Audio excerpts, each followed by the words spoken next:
Hey there, folks. I'm Mark, in affiliation with Spectrum Pulse, and it's Billboard Breakdown. I don't remember. So, as a rule, I don't tend to talk about posthumous albums in my regular album reviews or on the Pulse, and as such, I did not review the newest Pop Smoke album. Now, part of this was because the majority of the singles released before his death were not really all that impressive to me, and I felt it'd be in bad taste for me to cover it going in with that mindset. Also, the reason I'm not going to be reviewing the new Juice WRLD on that main channel, but more on that next week. But also because I knew we were going to get a big album bomb here anyway, and sure enough, that's exactly what we got. Damn near the entire album debuted this week, and that means album bomb rules are in effect, but it honestly kind of landed the sort of chart shakeup we might have needed, except of course in the top 10, where to nobody's surprise, Rockstar by DaBaby and Roddy Ricch holds the number 1, and it basically feels uncontested at this point. Dominant on sales and streaming, with radio surging, it holds a pretty strong margin against our number 2, Blinding Lights by The Weeknd, which actually picked up a spot because it still has a lot of sales and isn't quite as dependent on streaming despite being enormous on radio. That's probably the biggest reason why What's Poppin' by Jack Harlow and his remix featuring DaBaby, Tory Lanez, and Lil Wayne fell down to number 3. It's got a mini radio run of its own,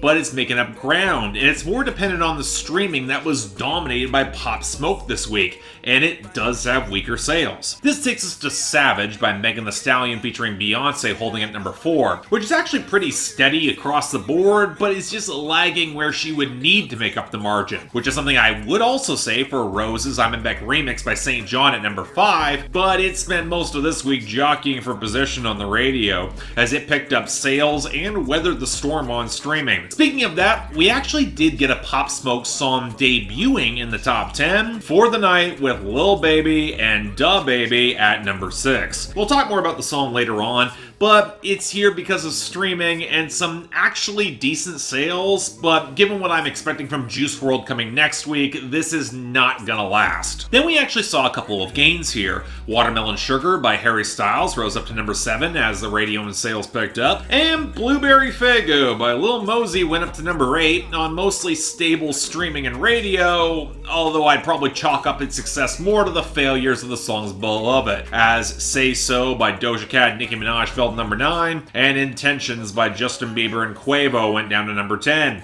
You can't run on radio alone forever now, can you? Now this takes us to our losers and dropouts, and in the latter category, I'd argue it feels less impactful than it might seem. Yeah, Righteous by Juice WRLD got knocked out, but it's gonna be back next week. And you can argue that both Believe It by Party Next Door and Rihanna, and In Your Eyes by The Weeknd featuring Doja Cat, they were on their way out anyways. The latter likely missing his potential year-end list spot for 2020. The 3 big exits, they're all long-running and they've clinched their positions. Shame none of them are all that good, but I'm not gonna complain about Memories by Maroon 5, Nobody But You by Blake Shelton and Gwen Stefani, and Hot Girl Bummer by Black Bear all getting turfed. Hell, it's about goddamn time. Unfortunately, we've also got a solid 30 losers here, and I'm going to try and break this out the best I can. First off, from the debuts last week, we saw Girls in the Hood by Megan Thee Stallion fall to 51, Wash Us in the Blood by Kanye West featuring Travis Scott tank at 75, and How You Like That by Blackpink collapse to 91. And on the topic of collapses, following losses from last week, we had Go by Kid Laroi and Juice WRLD at 94, After a Few by Travis Denning falling fast to 90, and Trolls by 6ix9ine and Nicki Minaj at 83. Then we had gains and returns that got cut short. In the latter category with Three-Headed Goat by Lil Durk, Lil Baby, and Polo G at 85. In the former, Like That by Doja Cat and Gucci Mane at 61, and More Than My Hometown by Morgan Wallen at 83. Finally, starting from the bottom up, we've got with Country, One Beer by Hardy, Lauren Elena, and Devin Dawson at 100, In Between by Scotty McCreery falling hard to 96, and One Night Standards by Ashley McBride at 95. 5. A quick break for Yo Perro Sola by Bad Bunny down at 92, likely on its way out soon, and Flex by Polo G and Juice WRLD at 89. We're now back to country with Beer Can't Fix by Thomas Rhett and John Purdy at 88, and One of Them Girls by Lee Brice at 87. Then after Chicago Freestyle by Drake at 84, and Need It by Migos and Youngboy Never Broke Again at 82. I honestly keep forgetting that song exists. We got General Crap with Gooba by 6ix9ine down at 81, After Party by Don Toliver at 80, and God Whispered Your Name by Keith Urban at 72. I mean, I'm probably being a bit mean there, but I am souring on that song pretty fast. What's all the more depressing is that we actually got some decent to great songs now falling back. Does to Me by Luke Combs and Eric Church at 71, thankfully clinching its year-end list spot, and then Pussy Fairy by Jhené Aiko at 70. She's only here on new radio gains, and I don't know how long they're gonna last. And then Don't Rush by Young T, Bugsy, and Heady One at 68, although I expect this might rebound. Now the rest, they're kind of a mixed bag that are arguably wearing out their welcome. Here and Now by Kenny Chesney at 62. I Love My Country by Florida Georgia Line at 58. Let's not make this a patriotic thing and turn this recurrent on country radio every 4th of July, can we? Then there's The Scots by Travis Scott and Kid Cudi at 53. Be Kind by Marshmello and Halsey at 50, although this song's fine. Stuck With You by Ariana Grande and Justin Bieber at 45. And finally, Tootsie Slide by Drake at 38. Yes, somehow this is still here. Now, as we expected, our gains and returns are pretty brief. The majority tied into Pop Smoke, with Make It Rain featuring Rowdy Rebel back at 49, and Dior rising big to 22. The only other gain, depressingly so, is Rags to Riches by Rod Wave off the debut to 64. You can thank TikTok for that. Because of course you can. But as I said, we got an album bomb from Pop Smoke, and here are the songs that didn't otherwise make the best or worst this week that fell below the top 40. Tunnel Vision, Outro at 79, Diana with King Combs at 76, West Coast Shit with Tygo and Quavo at 65, Creature with Swae Lee at 57, Enjoy Yourself with Karol G at 56, Bad Bitch from Tokyo Intro at 55, Snitchin with Quavo and Future at 54, What You Know About Love at 52, Mood Swings with Lil Tjay at 44, Yeah Yeah at 43, and Something Special at 41. You got all that? Okay, good, because we are going to start this week with Putrid Garbage, otherwise known as number 99, YAYA by 6ix9ine.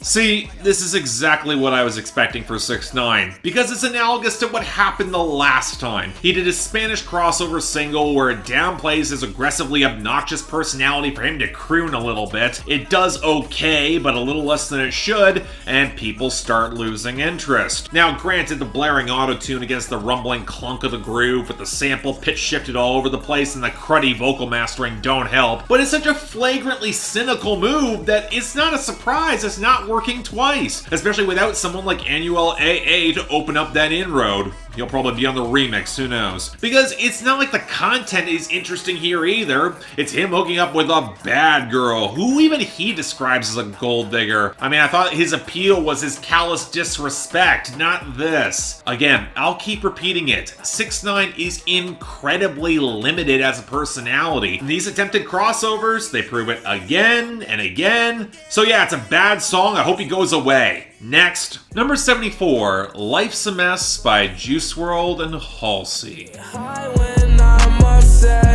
remember when me and love did click, searching for something real, then I found it. Honestly, it kind of makes sense. Juice WRLD was the only reason that Without Me became tolerable as a song, and if Halsey's looking to return the favor, maybe it could work? Well, kind of. Juice WRLD is playing the guy for which love didn't work out, but now that he's in some sort of tumultuous situation, at least it's a bit better. And I'll say this, Halsey, she sounds great on this song, and she and Juice WRLD have always had some good chemistry, especially for the piece that she delivers on the fractured strings on the outro. I guess if I have any complaints here, they might come in some of the structure and the production. The sample is kind of thin against all the acoustics. It's not particularly tuneful, and Juice WRLD didn't really modulate much for the hook. That could have made this even better. Hell, if Halsey contributed more here beyond the final hook and the outro, I think this could have been stronger, and a radio remix might fix this. But otherwise, you know what? I'm still in favor of this. This is a good song.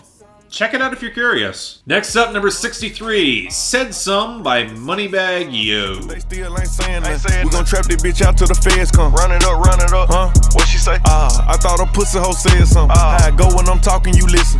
Cut her off cause she spoke on the business. Okay, I'm not sure if I made this abundantly clear, but Moneybagg Yo is starting to test my patience. And considering I forget pretty much every song he releases the day after I put a Billboard breakdown, that is impressive. But his flow is monotonous, the warping warble of the sample gets increasingly grating, the trap groove is utterly rote, and you can tell he's trying to do the DaBaby run-on plus ad-libs thing on the second verse, and it's just not something that works for everybody. Hell, half the time DaBaby can't even pull it off, especially when you're off beat. Oh, and to top it all off, he's taking girls from guys and then discarding them once he buys them cars, which seems to be missing the point, saying the comments don't matter them, so of course he references them multiple times. He makes a COVID-19 reference because that won't be dated instantly, and in the process of calling out other guys childish, he ends his verse with a period joke, and before that says the woman is salty that he scarred her. So here's a question.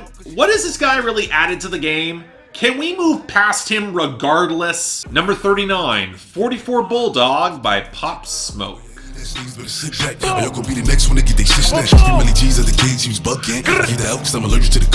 the rest of the songs here, they're from Pop Smoke, and I gotta be honest, I don't have a ton to say about them, because he wasn't exactly a diverse or all that unique MC when it came to his content. It was more about the style, his husky vocal timbre, his choppy flow, and if he had good production behind him. And by that limited criteria, this works really well for me. The bleak pianos against the sharp snares and a rumbling bass as Pop Smoke growls through a series of threats to shoot people. Hell, that's probably most distinctive here are the loud West Side Gun-esque ad-libs, and yet they're somehow more tolerable coming from Pop Smoke than West Side Gun. So yeah, it's pretty basic, but it's really solid for what it is.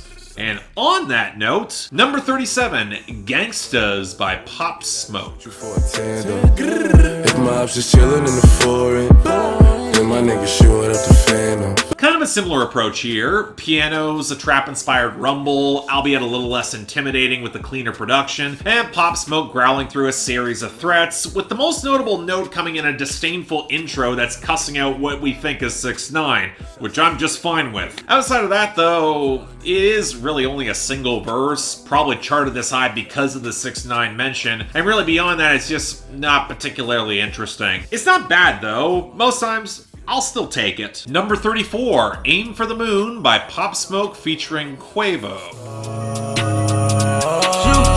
Aim for the moon. So as you all probably noted, there were a lot of guest appearances across this Pop Smoke album, which left me a little concerned given that it could feel exploitative with so many people now hopping on the bandwagon. Apparently though, this was a song that was near done beforehand, and it was intended to give Pop Smoke a bit more sonic variety beyond all the muttering gunplay, although hollow guitar, Travis Scott-esque vocal inflections, trap snares, and a roiling bass against drugs, luxury porn, and guns, it's not even that unique. And then Pop Smoke drops the R word in the first line of his verse, in his first verse, that he then spends referencing his older hits, and I remember exactly why I was kind of lukewarm at best on this guy. Hell, with all the smoked out, glassy fragments and Travis Scott touches, it reminds me of a lost Huncho Jack track, which is not a compliment, because I'm not really crazy about what Quavo's delivering here either. I feel like we've heard this verse dozens of times. You know what, I don't hate it, but let's just say there's a reason why I haven't talked about the other Quavo collaborations on this project. It's not that good. Number 31, Got It On Me by Pop Smoke. My heart turn cold, have mercy on me, have mercy on my soul, don't let my heart turn cold. Now this is the Pop Smoke I probably could have really liked. The gothic bombast with the bells and the symphonic vocals off the trap knock, the sharp verse full of gunplay, and enough haunted swell that it makes sense to be paired with that liberal interpolation of 50 Cent's Many Men Wish Death, which was a great hook 17 years ago, and yeah, just as great here. Hell, when you find out that 50 executive produced this song, in my opinion, I do think it's the best song on the album, it kind of makes sense that he might have even seen Pop Smoke as a protege or an heir to his tarnished legacy. But yeah, this is great. It slaps, it's potent as all hell. But while we're on the topic of 50 Cent, number 11, The Woo by Pop Smoke featuring 50 Cent and Roddy Ricch.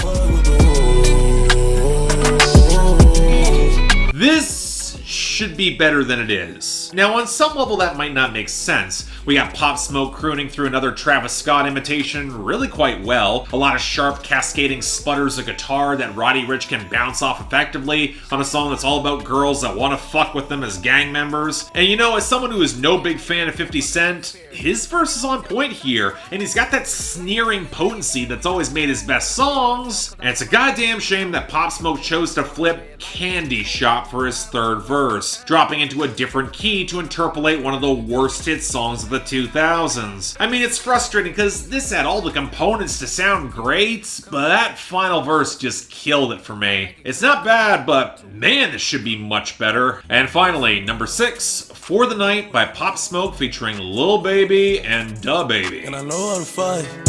If I tell you once, I'll tell you twice. I'm real discreet, like a thief in the night. Look. And on the topic of songs that should be better, why does anyone think putting DaBaby and Lil Baby on the same song is some sort of formula that works for anything beyond name recognition? Against the watery flutes and echoing guitars, Lil Baby's delivery sounds really canned and warbling, and this is not production that flatters DaBaby's sharper flow, or even he sounds a little bit off going slower. And it's not like the content's about to redeem this. I appreciate Lil Baby and DaBaby paying somewhat respect in their verse, but only Lil Baby makes it feel like more central to its paranoia, although it's backed up by the line, I just go Ray Charles, they can't see me. Kinda got that mixed up, man. Meanwhile, DaBaby and Pop Smoke are just complaining about girls and brand name flexing, and it's just not that interesting. I mean, it's not the worst on the album, but there were songs from the album that should have hit the top 10 before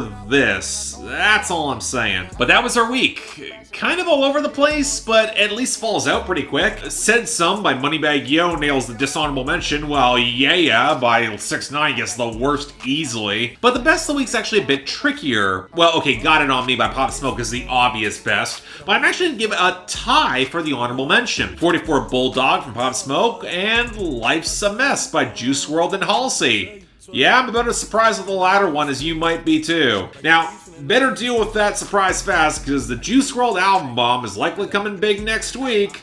But until then, I'm Mark, you're watching Billboard Breakdown, affiliated with Spectrum Pulse. And I'll